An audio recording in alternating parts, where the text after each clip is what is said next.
Hello students, आज वाले lecture में अपन कंटिन्यू करते हैं सर्कुलर मोशन को। लास्ट लेक्चर में जैसा कि आपको पता होगा हॉरिजॉन्टल सर्कुलर मोशन के बारे में अपन ने बात करी थी और उससे रिलेटेड न्यूमेरिकल भी कर लिए थे। कुछ न्यूमेरिकल अपन लास्ट लेक्चर में पढ़ चुके हैं, कुछ आज वाले लेक्चर में पढ़ लेंगे।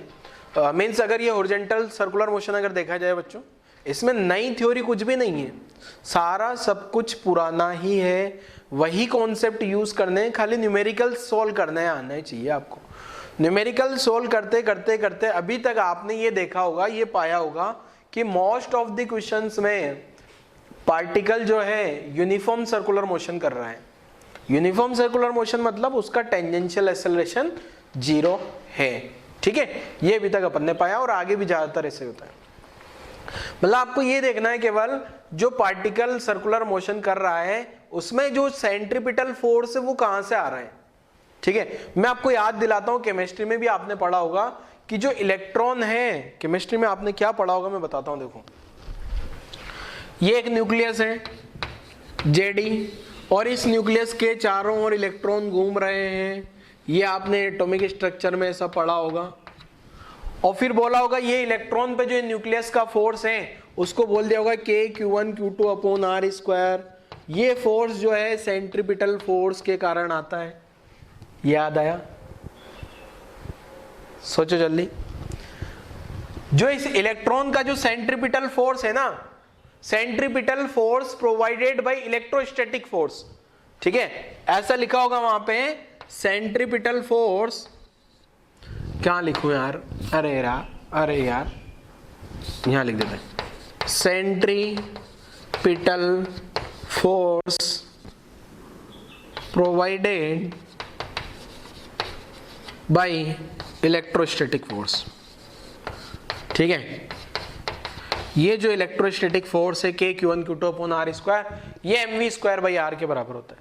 अभी Q1 Q2 का वैल्यू रख लिया होगा आपने, जेडी और इलेक्ट्रॉन का चार्ज E, फिर पहला इक्वेशन आ गया होगा आपका K का वैल्यू भी शायद 1 पुट कर लिया हो आपने, E R² mv²/r, एक इक्वेशन आ गई। दूसरी आपने लिखी होगी एंगुलर मोमेंटम h/2π का मल्टीपल होता है। फिर दोनों को सोल्व किया होगा और रेडियस निकाली होगी 0.529 एंगस्ट्रॉन n²/z। फिर वेलोसिटी निकाली होगी 2.1888 ऐसे।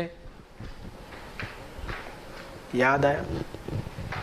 मैं केवल ये बताना चाह रहा हूँ, ये केमिस्ट्री में भी यूज हुआ है। तो कुल मिला के अपने को ये देखना होता है बच्चे कि जो सेंट्रीपिटल फोर्स है ना वो आ कहां से रहा है। जैसा अपन मैंने बताया सेंट्रीपिटल फोर्स कोई रियल फोर्स नहीं है, ये रिजल्टेंट फोर्स है टुवर्ड्स द सेंटर। मतलब यहां भी ये जो इलेक्ट्रॉन पे सेंटर की डायरेक्शन में जो नेट फोर्स आएगा वो फोर्स इलेक्ट्रोस्टैटिक फोर्स है और उसको अपन ने किसके बराबर कर दिया, mv²/r के बराबर। ठीक है, चलो और आगे बढ़ते हैं। तो आपको ये कॉन्सेप्ट पता होना चाहिए बच्चों, आगे भी काम आता है बहुत। देखो केमिस्ट्री में भी काम आया है, जैसा कि आप लोगों ने पढ़ा भी है केमिस्ट्री में। अगर आपको एटॉमिक स्ट्रक्चर पढ़ा दिया है केमिस्ट्री में तो ये पढ़ा दिया गया होगा, और एटॉमिक स्ट्रक्चर बाद में आएगा तो बाद में पढ़ाएंगे, पर जनरली उसको पढ़ा देते हैं जल्दी से ही 11th में। चलो अगला क्वेश्चन। आज भी अपन क्वेश्चन खेलने वाले हैं, तो खेलना शुरू करते हैं अपना। ठीक है, क्वेश्चन का क्या है, देखो पहला क्वेश्चन लेके आ रहा हूं मैं आपके सामने, आप लोगों को ट्राई करना है। Hemispherical bowl of radius r,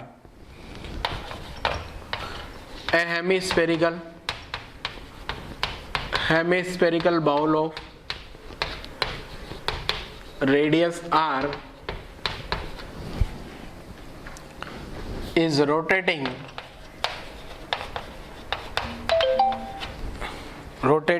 about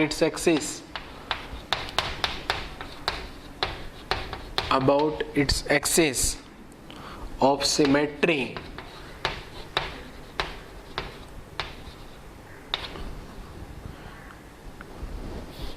MET, symmetry which is kept vertical,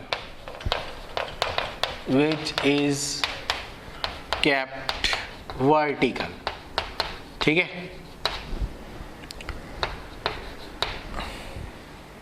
a small ball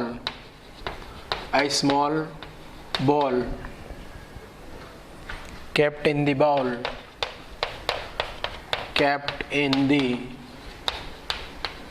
bowl.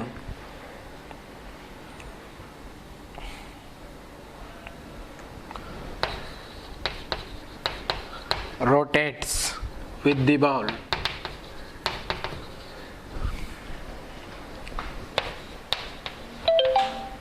Without slipping. Question में दिमाग लगाना शुरू करो. Without slipping on its smooth surface.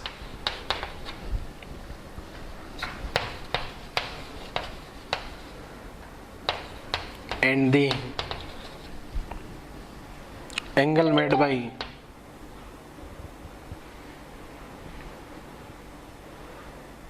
the angle made by the radius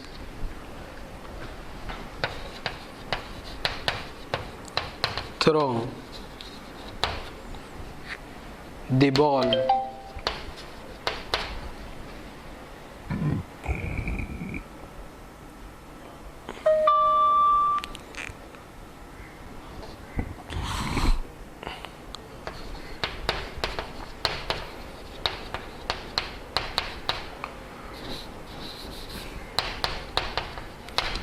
with the vertical is alpha. Question थोड़ा lengthy है, बाकी question आसान है. अगर आपको लास्ट वाले लेक्चर में वो कॉनिकल पेंडुलम वाला क्वेश्चन समझ आया है ना, तो उसी पैटर्न से कुछ ही क्वेश्चन है. Find angular speed at which the ball is rotating.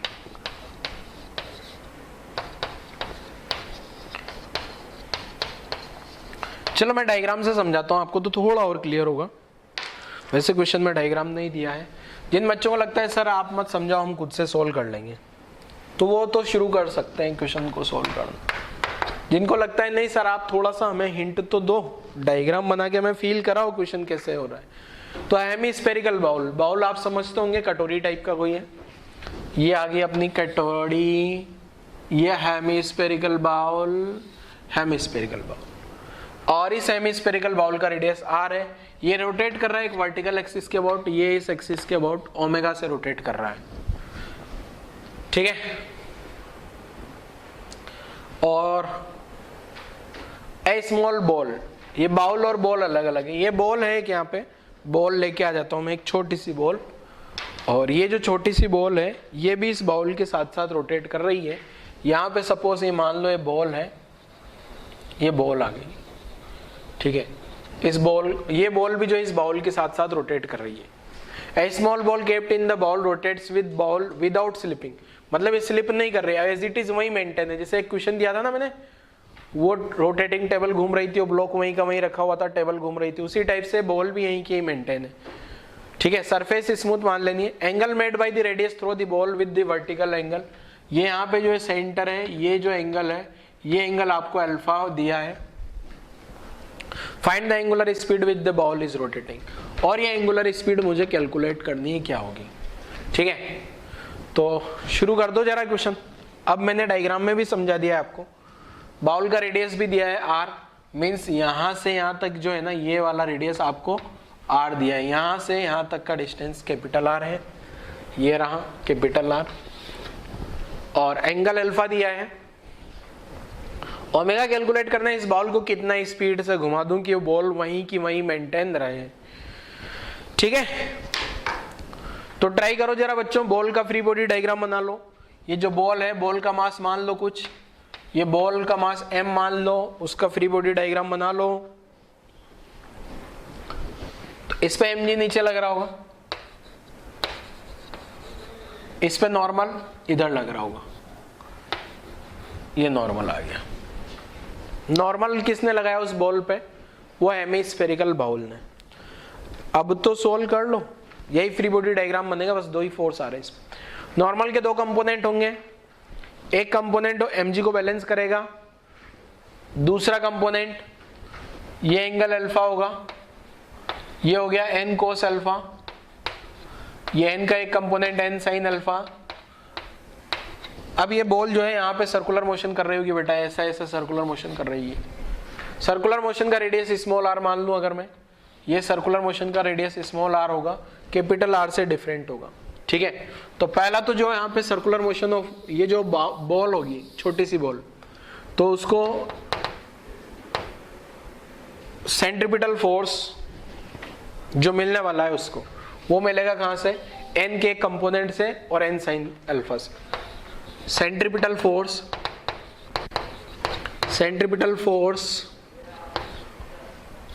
provided by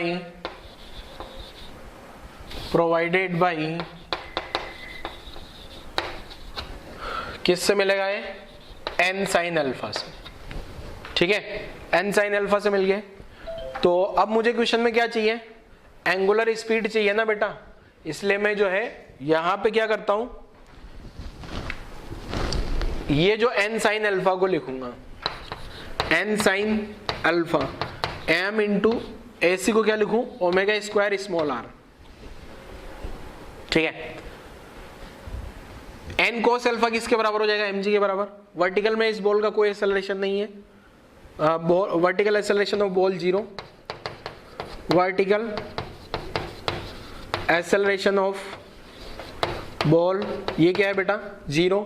तो मैं यहां से क्या लिख दूंगा, एन कोस अल्फा किसके बराबर हो जाएगा, एमजी के बराबर। पहला इक्वेशन, दूसरा इक्वेशन, दोनों को डिवाइड करेंगे तो आगे की कहानी आ जाएगी। Equation 1 divide by equation 2, equation 1 divide by equation 2, तो यहाँ आ गया N sine alpha upon N cos alpha बरोबर M omega square R upon M G. अब यहाँ से एम से एम गायब, एन से एन गायब, तो यहाँ आ गया बेटा कितना, टेन अल्फा। यहाँ आ गया क्या बच्चे, tan alpha omega square R upon G. अब ये स्मॉल आर क्वेश्चन में नहीं पता लग रहा है स्मॉल आर क्या होगा, तो मैं एक ट्राइंगल बनाता हूँ बेटा। ये ट्राइंगल में कैपिटल आर है, ये अल्फा है, ये स्मॉल आर है। तो स्मॉल आर की जगह क्या लिखा जा सकता है, यहाँ से अगर मैं स्मॉल आर को लिखना चाहूँ तो sine alpha small R upon capital R लिख दूँ क्या, यहाँ से देखो, तो स्मॉल आर की जगह क्या लिखा जा सकता है, आर इंटू साइन अल्फा। ठीक है, तो स्मॉल आर की जगह क्या लिख दिया मैंने, टेन अल्फा को वापस से अब चाहो तो sine alpha upon cos alpha ही रहने दो इसको, टेन अल्फा लिखने की जरूरत ही नहीं है उसको अभी, क्योंकि एक साइन अल्फा तो गायब भी होने वाला है।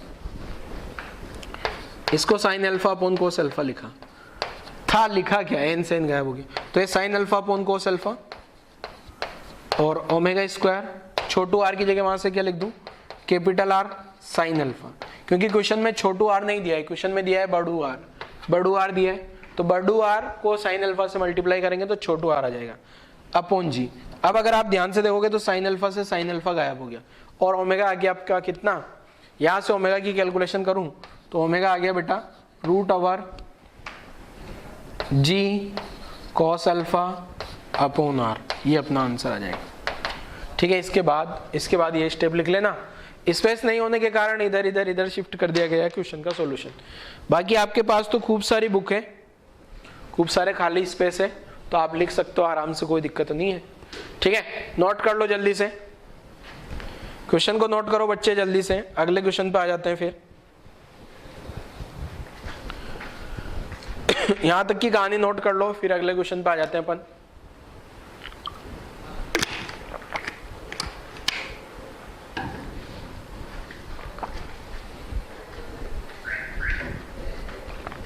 चलो, नोट किया,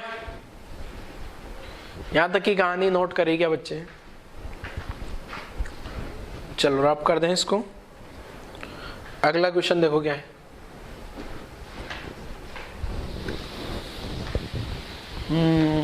गायब गायब गायब,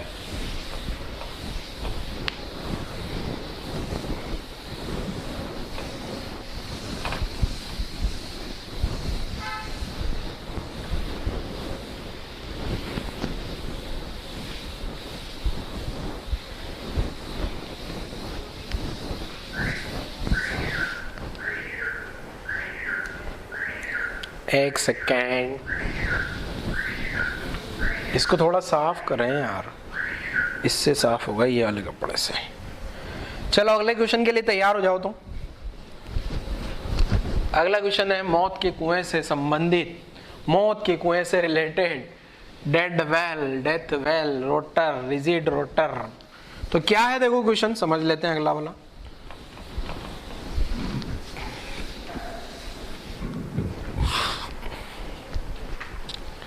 ध्यान से, आगे आ रहा है मौत का कुआं। टिंग टिंग टिंग, ये मौत का कुआं, डेथ वेल। मौत पुकार रही है इसको, बट मरेगा नहीं, ये जिंदा रहता हो।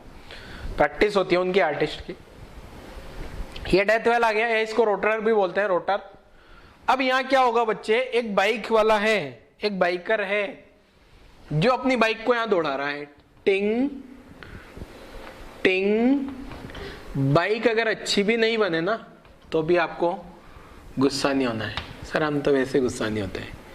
आ जा रे लड़के, आया, डर मत, ये आ गया। ठीक है, ये अपनी बाइक के साथ में सर्कुलर मोशन कर रहा है। ये अपनी बाइक के साथ में यहां पे ऐसे ऐसे ऐसे सर्कुलर मोशन कर रहा है। ठीक है बेटा। अब क्वेश्चन क्या है, फाइंड मिनिमम एंगुलर स्पीड। ये फिक्स होता है बेटा, ये ना यहां धरती पे फिक्स होता है, अर्थ पे, ग्राउंड पे। ठीक है, ये फिक्स होता है। तो मैंने ऐसा ऐसा ऐसा बना दिया इसको ना, ये नहीं मूव करता। आपने देखा होगा मौत का कुआं, नीचे से बाइक चढ़ाना शुरू करता है, भू भू भू करके वो घुमाता रहता है, देखा है ना। हाँ, तो होता क्या है बेटा, देखो यहां पे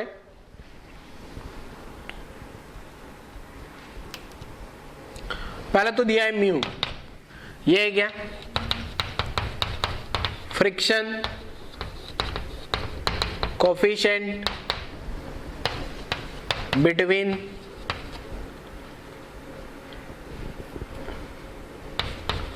टायर एंड ये जो सरफेस ऑफ डेथ वेल, मौत के कुएं की जो सरफेस है ना, उनके बीच का फ्रिक्शन कोएफिशिएंट म्यू दिया है। अब आपको क्या बता करना है बेटा, एक सेकेंड,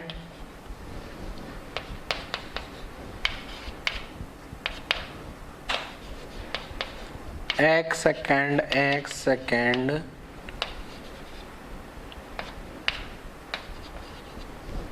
हाँ, आर जो है ना, रेडियस ऑफ डेथ वेल दिया है, मौत के कुएं का रेडियस। तो आपको क्या पता करना है बेटा, find maximum angular speed. Find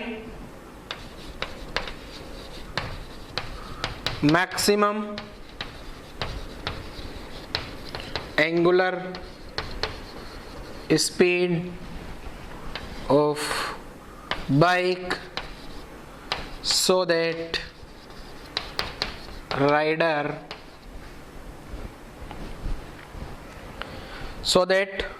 ये जो राइडर है ना, ये अपने आप को बचा पाए, मीन्स इसको कोई चोट ना लगे, इसके लिए जो है क्या कुछ ऐसा करना चाहिए।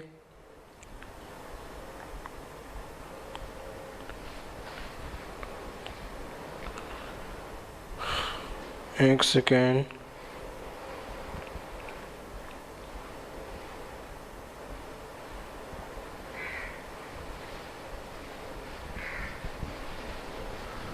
सो दैट राइडर, एक सेकेंड कहाँ गया क्वेश्चन अपना।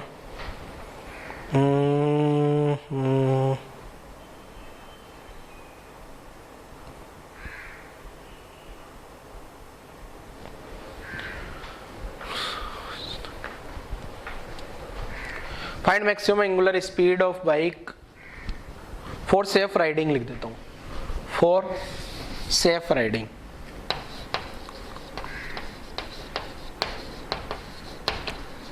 मतलब कुछ अनहोनी ना हो, सब कुछ अच्छा अच्छा चलता रहे। ठीक है, ये बाइक वाला जो है राइडर, ये बेचारा गिरे नहीं, इसके लिए ऐसा कुछ मैक्सिमम एंगुलर स्पीड इसको मेंटेन करेगी। वहां जाके बाइक को खड़ी नहीं कर सकता है, वहां जाके बाइक को खड़ी करेगा तो फिर ये हकीकत में इसके लिए मौत का कुआं ही होगा और मरेगा ये नीचे आके। तो ये गाड़ी को खड़ी तो कर ही नहीं सकता यहाँ पे जाके, इसको कुछ न कुछ स्पीड से भागना पड़ेगा। वो स्पीड आप खुद चेक करो क्या कितनी स्पीड होगी।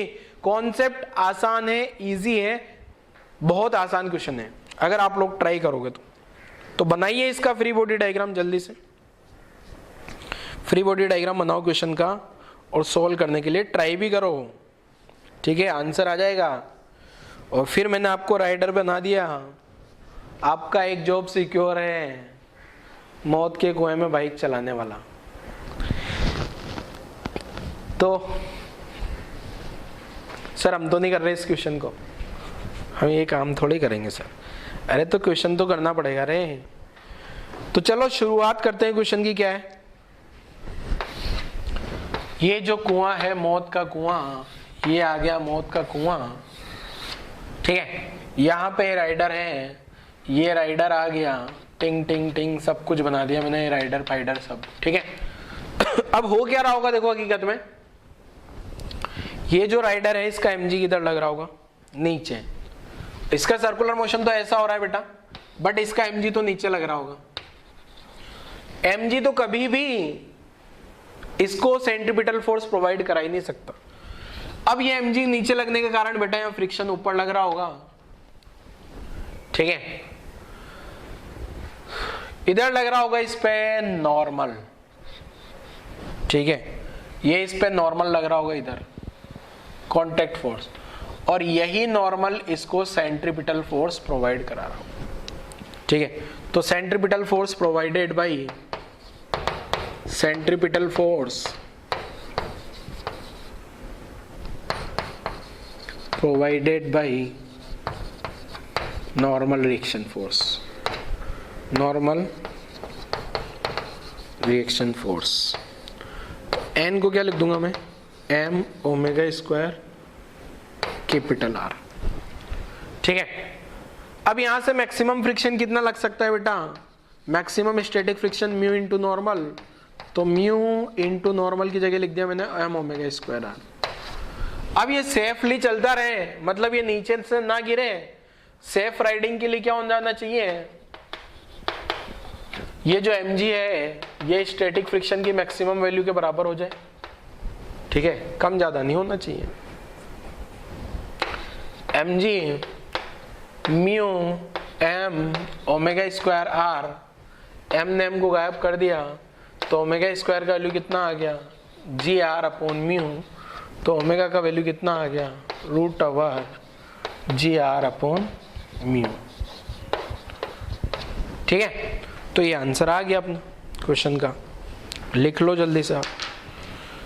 समझ में आ गया तो बहुत बढ़िया, नहीं समझ में आया तो क्या करें अब।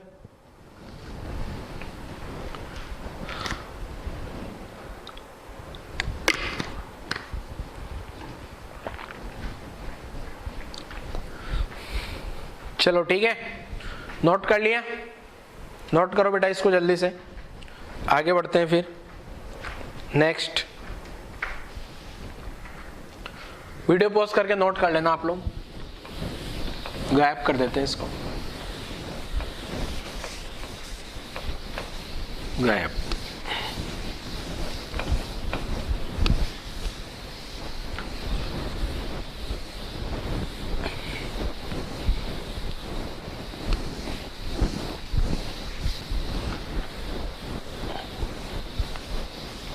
गायब, ठीक है। थोड़ा और क्लीन करते हैं इसको।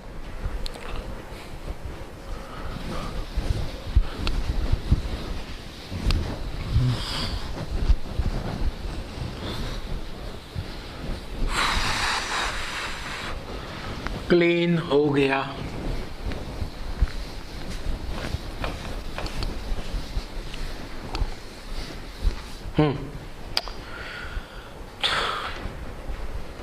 यहां तक की कहानी आप लोगों को समझ आ गई होगी। तो इस टाइप से ओरिजेंटल वाले न्यूमेरिकल अपन ने कर लिए बेटा। होने को और भी न्यूमेरिकल हो सकते हैं, बहुत सारे न्यूमेरिकल यहां से बनाए जा सकते हैं, बट मैं चाह रहा हूं अब अपन यहां पे विराम लेते हैं। मीन्स न्यूमेरिकल से विराम लेते हैं। नेक्स्ट कॉन्सेप्ट पे आ जाते हैं अपन। नेक्स्ट कॉन्सेप्ट क्या है देखो, एक सेकेंड,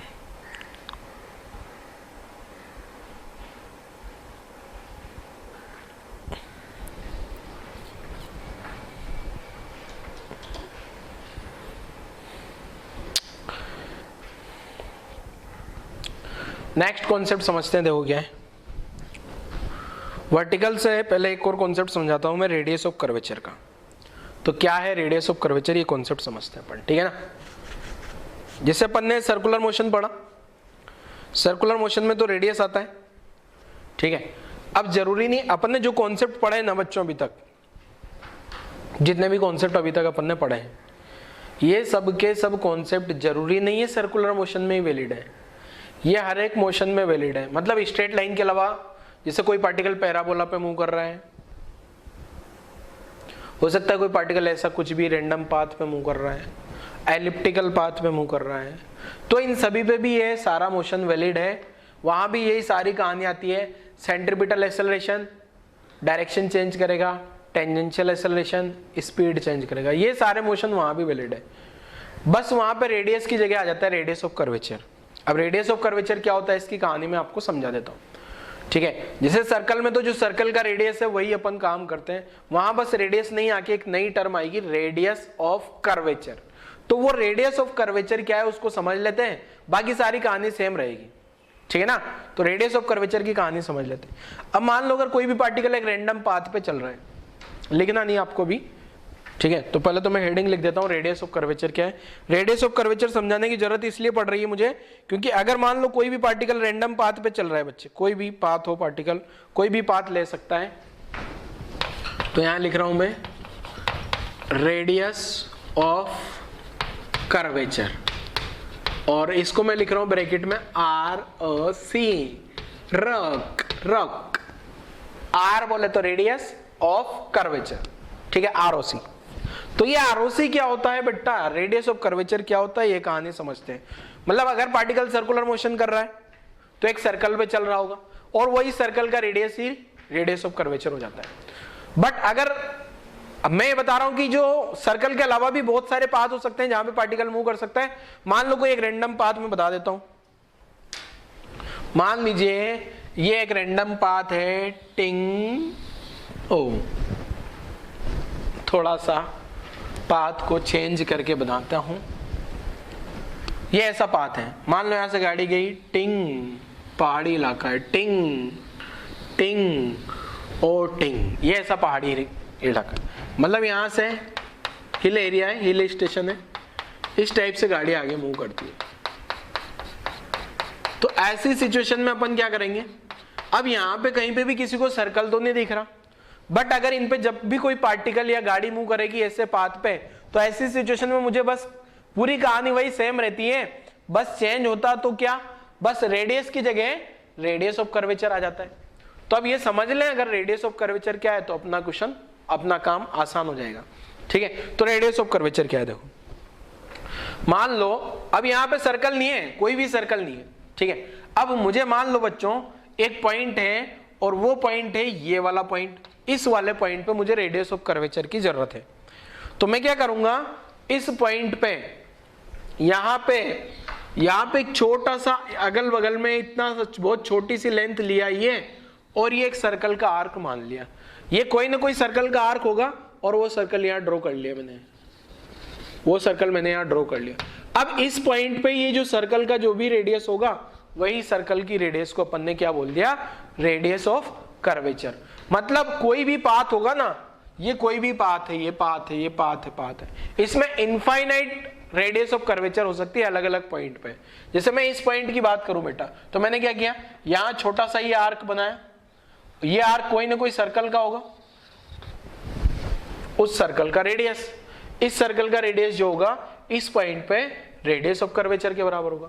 तो रेडियस ऑफ कर्वेचर, कोई भी पाथ जो है इनफाइनाइट रेडियस ऑफ कर्वेचर से मिलके बना होगा। यहां का रेडियस ऑफ कर्वेचर अलग आएगा, यहां का अलग, यहां का अलग, यहां का अलग, यहां सब जगह का रेडियस ऑफ कर्वेचर अलग अलग आएगा। ठीक है, तो रेडियस ऑफ कर्वेचर के बारे में लिख देता हूं। रेडियस ऑफ कर्वेचर क्या है, किसी भी पॉइंट पे मुझे रेडियस ऑफ कर्वेचर चाहिए तो वहां सर्कल बना लो, छोटा सा आर्क बनाओ आजू बाजू में और एक सर्कल बना लो, उस सर्कल का रेडियस जो है उस पॉइंट पे रेडियस ऑफ कर्वेचर हो जाएगा। तो मैं क्या लिख रहा हूं, देखो any curved path, curved path जरूरी नहीं है सर्कल है, सर्कल के अलावा कोई भी कर्व्ड पाथ हो सकता है, can be assumed, any curved path can be assumed to be made of infinite circular arc, infinite circular arc। ठीक है, कोई भी, जैसे अभी ये वाला जो ये कर्व्ड पाथ है ना, कर्वेचर पाथ का मतलब कोई भी रैंडम पाथ, वो इनफाइनाइट सर्कुलर आर्क से मिलके बना है। मान लो यहाँ पे एक छोटा सा आर्क होगा, फिर अगला आर्क, फिर अगला आर्क, ऐसे इनफाइनाइट आर्क होंगे, सर्कुलर आर्क होंगे, और उस सर्कुलर आर्क का जो रेडियस होगा उसी को अपन रेडियस ऑफ कर्वेचर बोल देंगे। अब लिख रहा हूं आरओसी, आरओसी बोले तो radius of curvature eight a point is the radius of the circular arc, radius of circular arc at a particular point, at a particular point, ठीक है, which fits the curve at that point,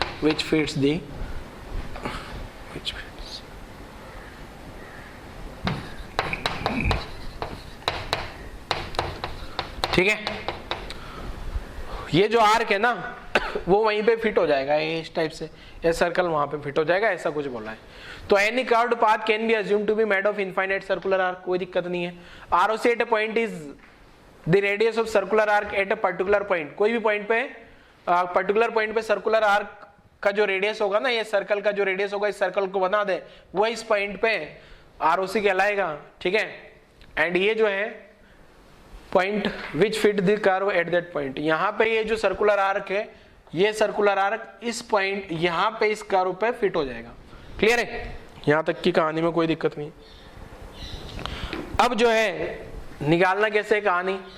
अब बेटा जो अपन centripetal acceleration लिखते थे, centripetal acceleration AC, ठीक है, ये जो सर्कल का सेंटर है ना, यहां पे अगर पार्टिकल मूव कर रहा होगा तो इधर जा रहा होगा, तो उसका जो सेंट्रीपिटल एक्सेलरेशन होगा, जैसे मान लो कोई पार्टिकल यहां पे मूव कर रहा है अगर कोई पार्टिकल यहां पे मूव कर रहा है, यहाँ पे मूव कर रहा है पार्टिकल, तो इधर भी स्पीड से जा रहा होगा, तो उसका नॉर्मल एक्सेलरेशन इधर आएगा, या सेंट्रीपिटल एक्सेलरेशन इधर आएगा। जब पार्टिकल यहाँ पे मूव कर रहा होगा, मान लो पार्टिकल इधर भी स्पीड से जा रहा है, तो उसका सेंट्रीपिटल एक्सेलरेशन इधर आएगा। तो ये जो AC है, इसको क्या लिखा जा सकेगा, V²/r की जगह लिख दूंगा मैं ROC, रेडियस ऑफ कर्वेचर। तो रेडियस ऑफ कर्वेचर क्या आ जाएगा बेटा, V²/AC। तो यहां से जो मेरे पास रेडियस ऑफ कर्वेचर निकल के आएगा, छोटा लिखता हूं क्योंकि मुझे यहाँ लिखना है कुछ और भी। AC क्या लिखते हैं बेटा, V²/r, अब R की जगह लिख देना ROC, तो रेडियस ऑफ कर्वेचर आएगा V²/AC। ठीक है, तो यहां से इजीली आप लोग कैलकुलेट कर सकते हो ये सब कहानी। अब हो गया है, ये जो AC है और V क्या है, यहां पे ये जो V है बेटा, ये V है स्पीड ऑफ पार्टिकल, इसमें तो कोई दिक्कत नहीं है, तो सबको समझ आ जाएगा। बट ये ऐसी जो है ना, ये क्या है, ये बड़ा इंपॉर्टेंट है। यहाँ पे ऐसी जो है ना, ये कंपोनेंट ऑफ एक्सेलरेशन, कौन सा कंपोनेंट, ध्यान से देखना बेटा, यही पॉइंट इंपॉर्टेंट है इसमें। ऐसी जो है component of acceleration, component of acceleration, कौन सा कंपोनेंट, वेलोसिटी के अलोंग या वेलोसिटी के परपेंडिकुलर, वेलोसिटी के अलोंग या वेलोसिटी के परपेंडिकुलर, बोलो जरा।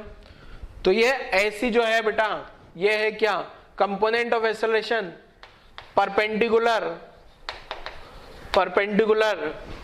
टू दी वेलोसिटी, ठीक है, वेलोसिटी के परपेंडिकुलर डायरेक्शन में। ठीक है, क्या है ये? Component of acceleration, component of acceleration perpendicular to the velocity. ठीक है बच्चे, तो ये ऐसे ही ध्यान रखना है, ऐसी बोले तो एक्सेलरेशन का वो कंपोनेंट जो वेलोसिटी के परपेंडिकुलर हो। ठीक है, तो यहां से रेडियस ऑफ कर्वेचर का कैलकुलेशन किया जा सकता है। आगे अपन क्वेश्चंस में कर भी लेंगे। ठीक है, क्या? आरओसी का कैलकुलेशन। अब देखो एक क्वेश्चन यहां पे समझाता हूं मैं जरा, आपको ये बताना है बस कि किसका रेडियस ऑफ कर्वेचर ज्यादा है। ये एक पाथ है, ये एक पाथ आया, ये पॉइंट, और ये दूसरा पाथ आ गया। यहाँ पे यहां पॉइंट ए है, यहां पॉइंट बी है। आपको कंपेयर करना है आरओसी को ए और बी पे। Compare radius of curvature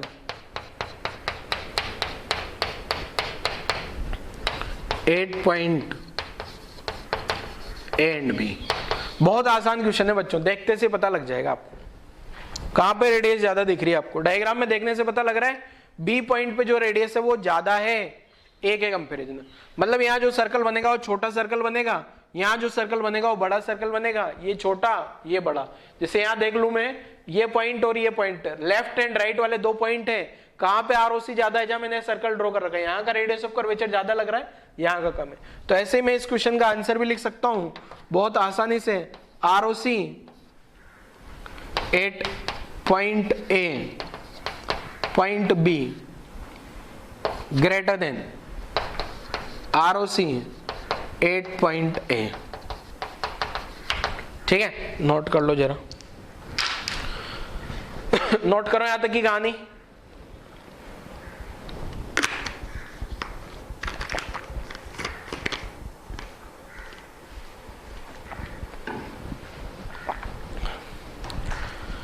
note कर लीजिए बच्चे यहां तक की कहानी, फिर अगले क्वेश्चन पे आते हैं अपन।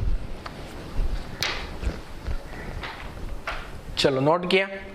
वीडियो पॉज करके नोट कर लो अगर नहीं किया है अभी तक भी तो।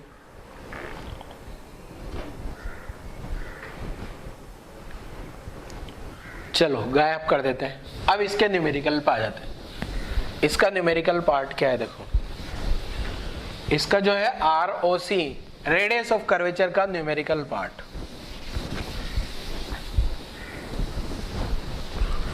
अब आपको यहां पे कुछ भी नहीं करना होगा बेटा, बस क्या चेक कर लेना है, आरओसी कैसे कैलकुलेट करना है। वेलोसिटी स्क्वायर जो कि बड़ा आसानी से पता है आपको, वेलोसिटी तो पता ही है ना, V square upon AC. AC में मैंने क्या बताया, एसी क्या है बेटा, component of acceleration perpendicular to the velocity. जो भी वेलोसिटी होगी उसके परपेंडिकुलर डायरेक्शन में कंपोनेंट किसका एक्सेलरेशन, तो निकाल सकते हो वो भी आप लोग। चलो क्वेश्चन पे आ जाते हैं, क्या है देखो।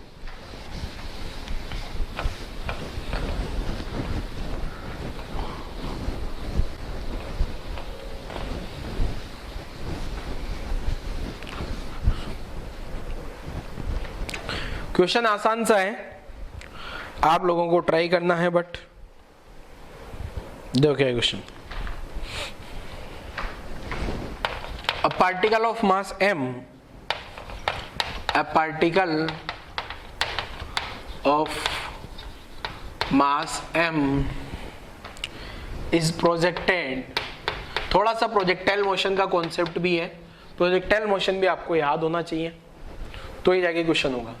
Particle of mass m is projected with speed u, with speed u, u speed से प्रोजेक्टाइल को फेंक दिया at an angle theta, at an angle theta with the horizontal, horizontal से थीटा एंगल पे प्रोजेक्शन फेंक दिया उसको, पार्टिकल को। Find the radius of curvature, ROC लिख दो शॉर्ट में। Find the radius of curvature of the path traced out by the particle वो जो पार्टिकल ने जो भी पाथ पे चला है, ट्रेस किया है, eight the point of projection,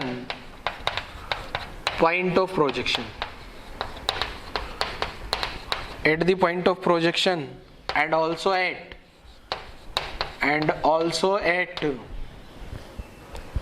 the highest point of trajectory.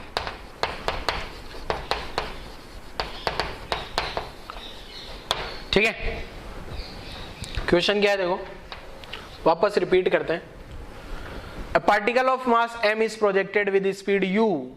एक पार्टिकल है जिसका मास m मान लेना है, उसको थीटा एंगल पे फेंका है हॉरिजॉन्टल से थीटा एंगल पे फेंक दिया, तो उसका आरओसी कहां कैलकुलेट करना है, हॉरिजॉन्टल से angle theta, radius of curvature, projection point मतलब जिस पॉइंट से फेंका गया है वहां पे आरओसी क्या होगा, और जब पार्टिकल हाईएस्ट पॉइंट पे पहुंच गया यहां से हाईएस्ट पॉइंट पे तो वहां पे रेडियस ऑफ कर्वेचर क्या होगा। ये दो क्वेश्चन है, मींस दो पार्ट है इस क्वेश्चन के, सोल्व करो जल्दी से,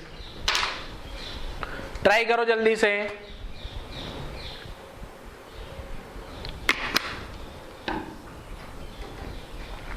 सर कुछ समझ नहीं आ रहा कैसे शुरुआत करें, वो तो मुझे भी पता है, पर आप एक बार ट्राई तो करो, प्रोजेक्टाइल मोशन बनाओ, पार्टिकल का इनिशियल वेलोसिटी लिखो, एक्सेलरेशन लिखो, फिर कंपोनेंट करना। ऐसे बैठने से कुछ नहीं होने वाला, बैठ जाओगे तो कुछ नहीं होगा, सॉल्व करना पड़ेगा कुछ तो।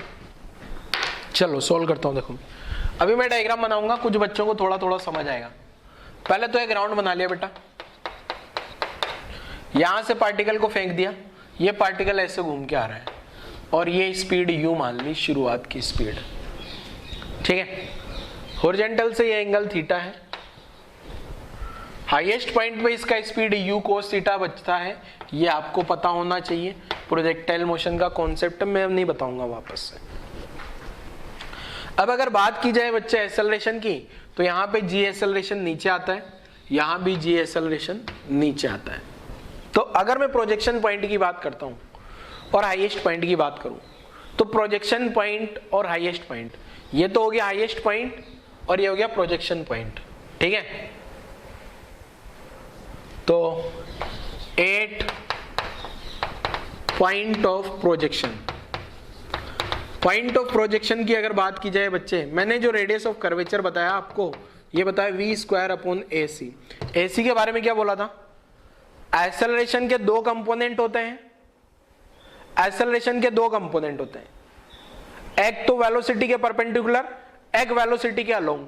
तो यहां भी मैं एक्सेलरेशन के ये जो g है बच्चे, इस g के दो कंपोनेंट कर सकता हूं, एक तो वेलोसिटी के अलोंग, एक वेलोसिटी के परपेंडिकुलर, ठीक है। अब ये वेलोसिटी और ये एंगल 90 है, ये 90 माइनस थीटा, ये वाला एंगल थीटा हो गया, ये वाला एंगल क्या हो गया, थीटा। कैसा आया देखो बच्चे, ये वाली लाइन तो एक ही है, ये वाला कंपोनेंट वेलोसिटी के परपेंडिकुलर होने वाला है, मतलब ये एंगल जो है ना, देखो क्या है,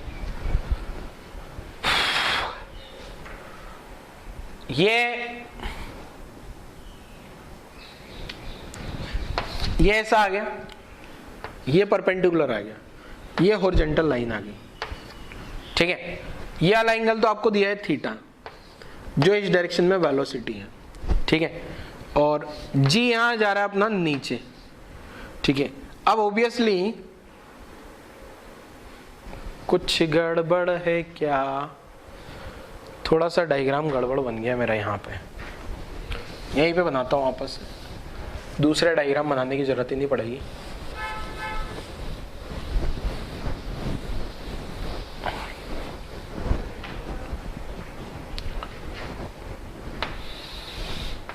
ये मैं डायग्राम वापस से बना रहा हूँ, आपको इजीली समझ आए थोड़ा। ये पार्टिकल है यहाँ पे, इस पार्टिकल को मैंने यहाँ फेंका, ये मैंने इनिशियल स्पीड u बना लिया, हाईएस्ट पॉइंट पे स्पीड बचता है u cos थीटा, ये आपको प्रोजेक्टाइल में पता होगा। अब मैं एक्सेलरेशन की बात करूं, तो यहाँ एक्सेलरेशन g नीचे आता है बेटा, यहाँ भी एक्सेलरेशन g नीचे आएगा। अब ये एंगल जो है ना, ये वाली लाइन का हॉरिजॉन्टल से एंगल, ये एंगल थीटा दिया है, हॉरिजॉन्टल से एंगल थीटा। अब इस g के दो कंपोनेंट करूंगा, एक कंपोनेंट तो ये परपेंडिकुलर डायरेक्शन में जाएगा, एक कंपोनेंट ये u के अलोंग अपोजिट डायरेक्शन में जाएगा। अब ये एंगल थीटा है बेटा, ये वाला एंगल थीटा है ना हॉरिजॉन्टल से, तो ये वाला एंगल 90 माइनस थीटा होगा और ये वाला एंगल होगा थीटा। ठीक है, कैसे हुआ देखो, मैं यहाँ बता रहा था तब समझ आया मुझे। ये हॉरिजॉन्टल लाइन, अबे सही से बन जा रही, क्यों नाटक कर रही है। ये हॉरिजॉन्टल लाइन आ गई, ये मैंने यहाँ से पार्टिकल को फेंका, ये एंगल थीटा है, ठीक है, हॉरिजॉन्टल से। ये मैंने जी नीचे की डायरेक्शन में लिख दिया यहाँ पे। अब इस जी के दो कंपोनेंट करने हैं, एक तो इस हॉरिजॉन्टल, ये जो वेलोसिटी यू है ना, इस यू के परपेंडिकुलर, तो ये वाला एंगल 90 माइनस थीटा हो गया, ये वाला एंगल थीटा हो गया, तो इस जी का ये कंपोनेंट और ये दो कंपोनेंट हो गए क्या जी के, तो एक कंपोनेंट तो ये हो गया जी कोस थीटा, ये वाला कंपोनेंट हो गया जी साइन थीटा। और कंपोनेंट करने के बाद में बड़ा क्वेश्चन आसान हो जाता है। अब आप ये देखो बेटा, वी स्क्वायर, वी की जगह तो क्या लिख दूंगा मैं, you square upon normal AC, AC बोले तो सेंटर की डायरेक्शन में या परपेंडिकुलर, एसी क्या है, वेलोसिटी के परपेंडिकुलर डायरेक्शन में acceleration, component of acceleration perpendicular to the velocity. अब ये जो वेलोसिटी के परपेंडिकुलर डायरेक्शन में आ रहा है कंपोनेंट, ये आ रहा है जी कोस थीटा, और यही मेरा आंसर हो जाएगा रेडियस ऑफ कर्वेचर का। ये जी साइन थीटा इधर पीछे की डायरेक्शन में लग रहा है, मतलब इस पार्टिकल का स्पीड कम होगा। ये टेंजेंशियल, ये है टेंजेंशियल एक्सेलरेशन, ये है सेंट्रीपिटल एक्सेलरेशन। ये सेंट्रीपिटल एक्सेलरेशन इस पार्टिकल को इधर घुमा रहा है, ये वाला टेंजेंशियल एक्सेलरेशन पार्टिकल की स्पीड को कम कर रहा होगा। ठीक है, तो ये आंसर आ गया यहाँ तक। अब जो है अगर मैं बात करूं हाईएस्ट पॉइंट की, 8 हाईएस्ट पॉइंट, हाईएस्ट पॉइंट पे आप खुद से लिख सकते हो बच्चों। हाईएस्ट पॉइंट पे आरओसी क्या लिखोगे, ROC V square upon A normal. Highest point पे स्पीड क्या है पता है आपको, हाईएस्ट पॉइंट पे स्पीड है U cos theta whole square upon A normal. क्या लिखोगे, ए नॉर्मल मतलब एक्सेलरेशन का वो कंपोनेंट जो वेलोसिटी के परपेंडिकुलर हो। यहाँ तो पूरा का पूरा ही एक्सेलरेशन ऑलरेडी परपेंडिकुलर है, तो नीचे जी लिख दिया, बस यही अपना आंसर हो गया। ठीक है, नोट कर लो जल्दी से, नोट कर लीजिए यहां तक की कहानी बच्चा लोग, यहां तक की कहानी नोट करो।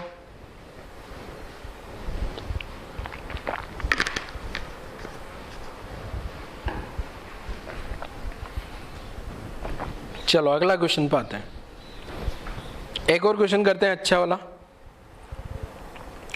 बढ़िया क्वेश्चन है एकदम धुआंधार। वैसे तो क्वेश्चन थोड़ा ज़्यादा ही अच्छा लग रहा है मुझे, तो कहीं हमारे बच्चे डर ना जाए, तो क्या लगता है करा दें या नहीं कराएं? सर करा दो, समझ आ गया तो ठीक, नहीं तो हम स्किप कर देंगे। एक और क्वेश्चन है इसी से आगे, इसी के जैसा ही है, बढ़िया क्वेश्चन है थोड़ा, क्या लगता है करा देना चाहिए? चलो करा देते हैं, समझने के लिए ट्राई करना, आप समझ तो आएगा, इसी में समझाऊंगा तो समझ तो सब आ जाता है, बस खुद से ट्राई नहीं करते सर हम लोग, आप समझाते हो सब समझ आ जाता है। लिखो जल्दी से वीडियो पॉज करके यहाँ तक। अब आ जाते हैं अपन नेक्स्ट क्वेश्चन पे।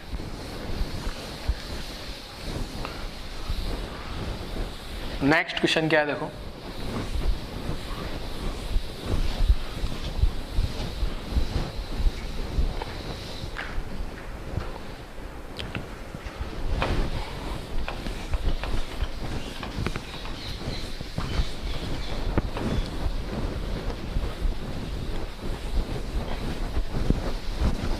चलो नेक्स्ट क्वेश्चन, क्वेश्चन थोड़ा हार्ड कैटेगरी का है, इसलिए आप लोगों को दिल थाम के बैठना है, ठीक है ना, तो ट्राई भी करना है, ऐसा नहीं आएगा, आप लोग अगर एफर्ट लगाओगे तो कुछ बच्चे तो कर ही लेंगे। A particle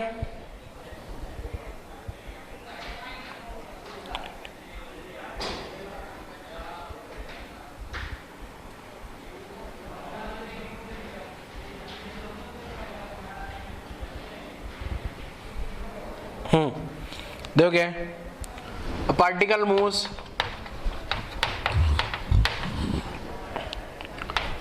a particle moves along the plane trajectory the plane trajectory y equal to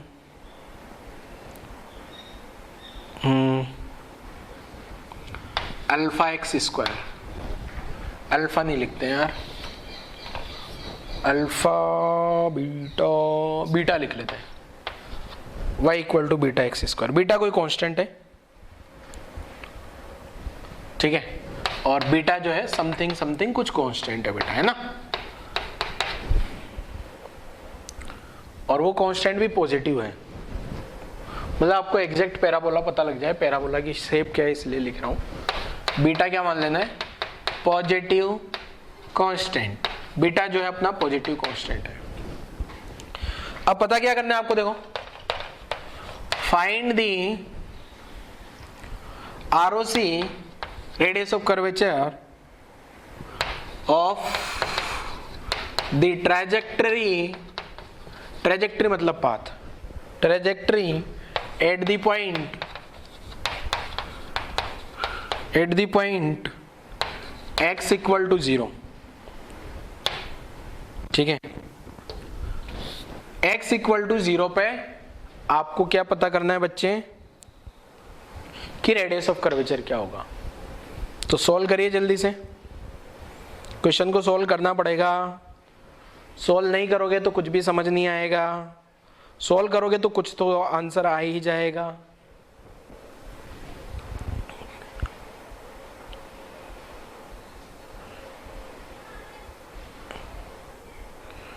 A particle moves along a plane trajectory. A particle moves along a plane trajectory with constant speed. With constant speed. ठीक है, constant speed से चल रहा है particle. A particle moves along the plane trajectory with constant speed. Find the ROC, radius of curvature of the trajectory at the point x equal to 0. मैं जब particle x equal to 0 से पास होगा उस instant पे क्या होना चाहिए, radius of curvature का वैल्यू। कुछ समझ नहीं आ रहा सर, क्या करें,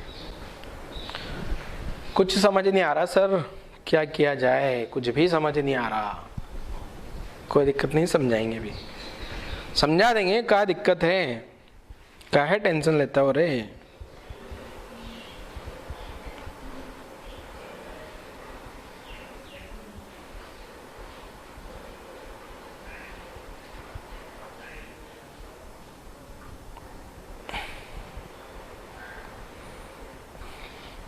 चलो सोल्व करें क्या,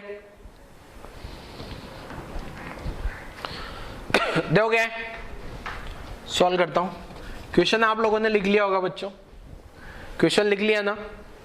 विद कांस्टेंट स्पीड को मैं हटा रहा हूं क्योंकि मेरे, चलो मैं भी लास्ट में हटाता हूं। पहले तो देखो पार्टिकल जो है y equal to beta X square कैसा पाथ होगा, ये x है, ये y है, ये टॉप व्यू है बेटा, है ना, यहाँ ग्रेविटी नहीं है, ये टॉप व्यू है। अब ये पार्टिकल जो है इस पाथ पे चल रहा है, ये y equal to beta X square का पाथ ऐसा ही होगा, मतलब कोई पार्टिकल है और वो पार्टिकल जो है वो इस पैराबोलिक पाथ पे चल रहा है। तो पैराबोलिक पाथ मैंने बना दिया, यहां से पार्टिकल चल रहा होगा या कहीं से भी चल रहा होगा, इधर आ रहा है, मान लो इधर आ रहा है, तो जब ये यहां पहुंचेगा ना, इस पॉइंट पे x इक्वल टू 0 पे मुझे ट्रेजेक्ट्री चाहिए।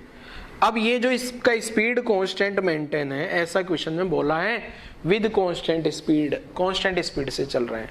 तो जब ये पार्टिकल यहाँ पे होगा, यहाँ पे, तब भी इसका स्पीड जो होगा वो कांस्टेंट होगा, ठीक है, v।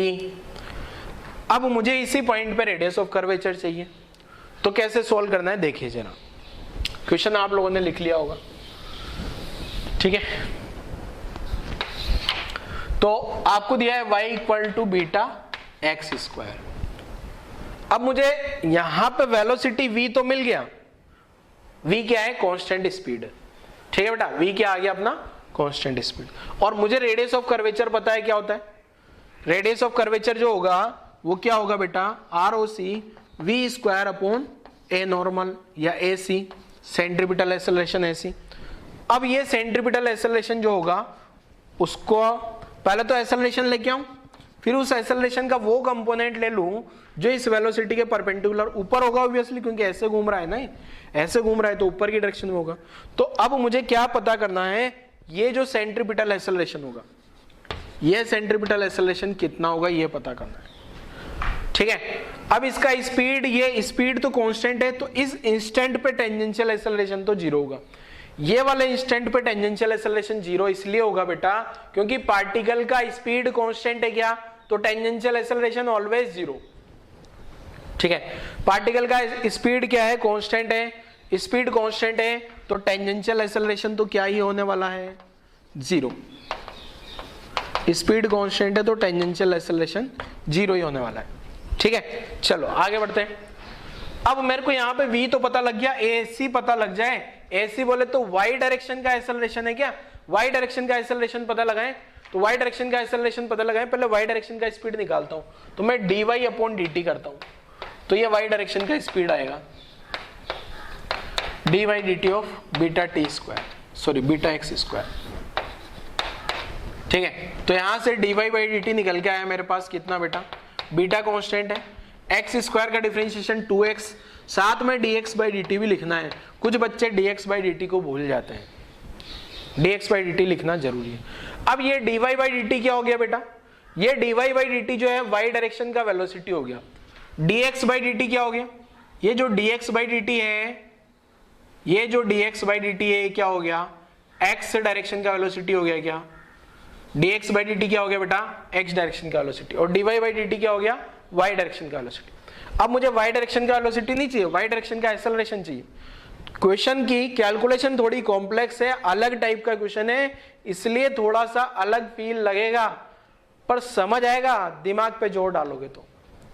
अब मैं एक बार और डिफरेंशिएट करता हूं क्योंकि मुझे y डायरेक्शन का एक्सेलरेशन चाहिए, तो d2y अपॉन, या फिर पूरा लिखता हूं ताकि आप लोगों को लगे सर ने डायरेक्ट नहीं किया, d अपॉन dt ऑफ, एक और बार डिफरेंशिएट किया मैंने पूरा इक्वेशन का, d बाई dt। एक बार और डिफरेंशिएट इसलिए कर रहा हूं क्योंकि मुझे y डायरेक्शन का एक्सेलरेशन चाहिए, तो क्या आ गया बेटा, d बाई dt ऑफ, यहां आ जाएगा ये 2 beta x dx by dt। अब ये तो यहां तो डबल डिफरेंशिएशन हो गया d2y अपॉन dt स्क्वायर बरोबर 2 बीटा तो बाहर आ गया, यहां बचेगा d by dt of x into dx by dt। अब ये है ना वेरिएबल इंटू वेरिएबल का फॉर्मूला लगा लेना है यहाँ पे अपने को।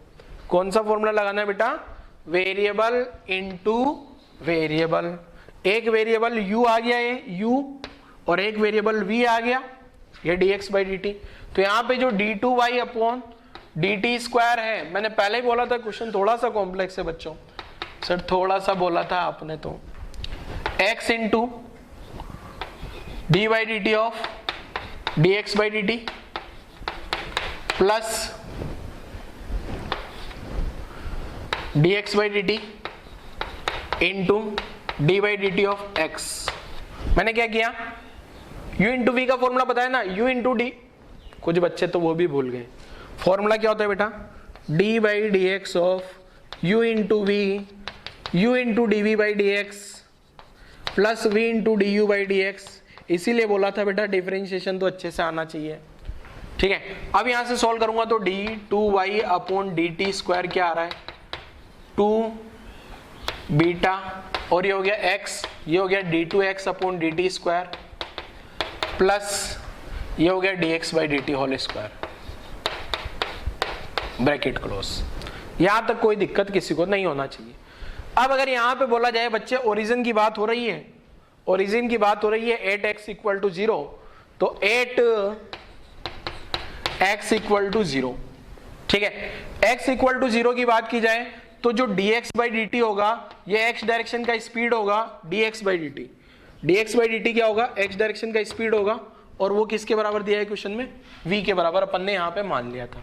ठीक है, मतलब सारी की सारी स्पीड कौन सी डायरेक्शन में, x डायरेक्शन में। ठीक है, तो इस इंस्टेंट पे मैंने बोला टेंजेंशियल एक्सेलरेशन 0 है, एट इज दिस इंस्टेंट पे d2x अपॉन dt स्क्वायर वो 0 होगा, क्योंकि x डायरेक्शन में ही टेंजेंशियल एक्सेलरेशन आ रहा है। यहाँ पे x डायरेक्शन का एक्सेलरेशन तो 0 आ गया। ठीक है, और साथ में जो d2y अपॉन dt स्क्वायर है बच्चे, ये सेंट्रीपिटल एक्सेलरेशन हो जाएगा y डायरेक्शन का एक्सेलरेशन। तो अब यहां से अपने पास AC का वैल्यू निकल के आएगा बेटा कितना, AC, ये d2y अपॉन dt स्क्वायर को AC मान लिया, 2 बीटा x इंटू 0, ये तो d2x प्लस ये v स्क्वायर आ गया। ठीक है, तो सेंट्रीपिटल एक्सेलरेशन कितना निकल के आया यहां से, सेंट्रीपिटल एक्सेलरेशन आया 2 बीटा v स्क्वायर। ठीक है, अब अपना ROC आ जाएगा। ROC कितना आ गया बेटा, यहां से अब चेक करो जरा आप, रेडियस ऑफ कर्वेचर अगर आप लोग अब यहां से देखोगे तो अपना आ जाएगा कितना, 1/2 बीटा। तो अब मेरे पास स्पेस नहीं है तो यहीं से स्पेस को यूटिलाइज करते हैं अपन। रेडियस ऑफ कर्वेचर को क्या लिख देंगे बेटा, v स्क्वायर अपॉन AC। तो रेडियस ऑफ कर्वेचर कितना आ गया अपने पास, v square upon 2 beta v square. v square ने v स्क्वायर को मार दिया और यहां से रेडियस ऑफ कर्वेचर निकल के आता है 1/2 बीटा, और वही अपना आंसर है 1/2 बीटा। ठीक है बेटा, तो यहां से अपना रेडियस ऑफ कर्वेचर जो निकल के आया है वो आया कितना, 1/2 बीटा, और यही अपना आंसर भी है। ठीक है, रेडियस ऑफ कर्वेचर 1/2 बीटा। ठीक है, ये अपना आंसर हो गया। क्लियर? क्वेश्चन थोड़ा लेंथी है, घुमाने वाला है, बट ऐसा नहीं है कि क्वेश्चन नहीं होने वाला है। ठीक है, समझ भी आया होगा आपको, आते हैं इस टाइप के क्वेश्चंस भी। ठीक है, हार्ड कैटेगरी का क्वेश्चन है, नीट में आएगा तो बहुत कम बच्चे इसको सोल्व कर पाते हैं। जेई मेंस में आ सकता है और एडवांस में भी आ सकता है, और इससे रिलेटेड और भी क्वेश्चन जेई में पूछे जा सकता है। ठीक है ना, तो कहानी आप लोगों को क्लियर है क्या?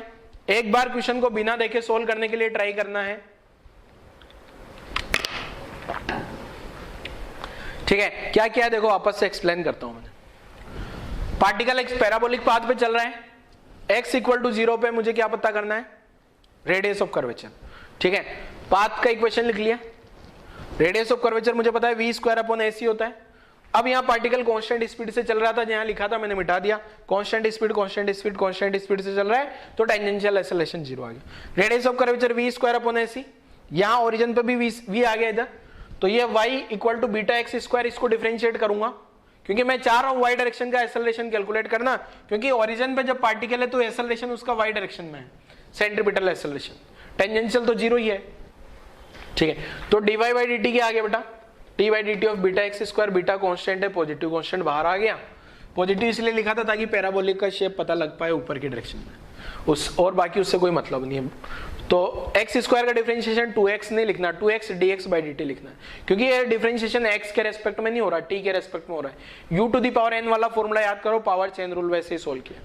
ठीक है, dy/dt आ गया यहाँ पे। अब मुझे y डायरेक्शन का स्पीड नहीं चाहिए, मुझे चाहिए क्या, मुझे क्या चाहिए क्वेश्चन में बोलो, y डायरेक्शन का एक्सेलरेशन। तो एक बार वो डिफरेंशिएट किया मैंने, इसको डिफरेंशिएशन 2 बीटा कांस्टेंट बाहर आ गया, ये y डायरेक्शन का एक्सेलरेशन आ गया, u × v का फॉर्मूला लगा दिया यहाँ पे, ये u हो गया, ये v हो गया, तो u as it is v का differentiation, v as it is u का डिफरेंशिएशन। y डायरेक्शन का acceleration 2 beta as it is, ये d2x upon dt square, x direction का एक्सेलरेशन, ये x डायरेक्शन की वेलोसिटी होल स्क्वायर हो गया, dx/dt into dx/dt आ रहा है ना, तो होल स्क्वायर कर लिया। अब अगर x = 0 की बात की जाए, यहाँ पे जो बच्चे x = 0 पे हो रहा है, dx/dt जो है x डायरेक्शन का वेलोसिटी और वो v के बराबर आ रहा है। ठीक है, और यहाँ पे मुझे पता है x डायरेक्शन का एक्सेलरेशन 0 है। x डायरेक्शन का एक्सेलरेशन 0 क्यों है, उसके पीछे का रीजन ये भी मान सकते हो आप, टेंजेंशियल एक्सेलरेशन 0 है, और यहाँ पे जो भी एक्सेलरेशन होगा वो टेंजेंशियल डायरेक्शन में होगा। ठीक है, तो टेंजेंशियल एक्सेलरेशन 0 आ गया, d2x अपॉन dt। ठीक है, टेंजेंशियल एक्सेलरेशन भी लिख सकते हो यहाँ पे, टेंजेंशियल एक्सेलरेशन 0 होने के कारण ऐसा हो रहा है। ठीक है ना,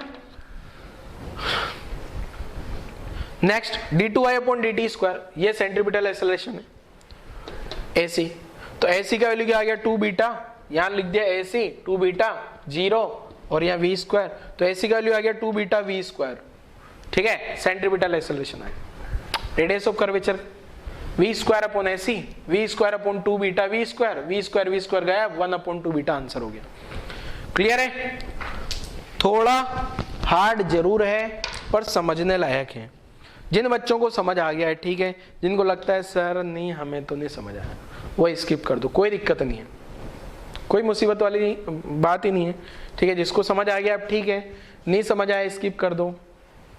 ठीक है, सारे क्वेश्चन थोड़ी करने होते हैं, पूरे में से पूरे मार्क्स थोड़ी लाने होते हैं।